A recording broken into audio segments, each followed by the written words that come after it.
Guys, dili kami sa Iraramsan. Mau. Sanggalyang. Siraram kami sanggalyang. Kita ninyo kung paano magkalot si Milagros. Yari ah.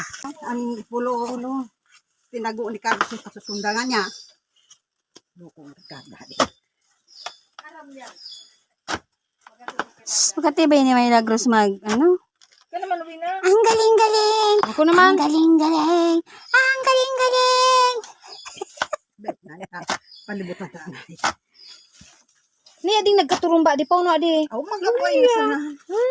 Bala siya sama. Pero may mga. Dapat kami na utat Kubo na daw. Kaman sa Tagalog, sa Bicol, galyang. Sa tay po. Dapat mama. Hindi pa nakakapagod naman pala. Hirapan. Bago mo kainin, itong sinasabi na hirapan muna bago makain. Bago maluto. Hay nako. Ito kasi si Mother. Hindi makatulog kung hindi makakuha ng galyang.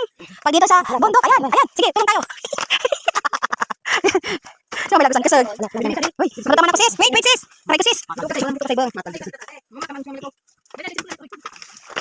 Dito sa di. Pala di Yan. Tapos, nagwagi. Ang first batch. Na-harvest. Nagalyang. Si Mother ang nag-ubak. Nag-ubak. Yan, mas makasig pa yung si Mama. Ako mama, ako daw ma. Yan o. Yan, tigaliligan na naman so. Galing. Tigaliligan naman so galyang. Yan, grabe pa yan pala. Grabe ang proseso. Ayan, sasap na yan. Akin ma. Yan na po siya. Malinis na. Pwede na po yan i-saing.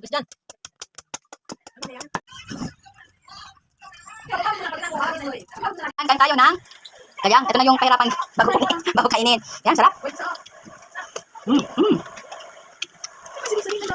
Masarap po. Masarap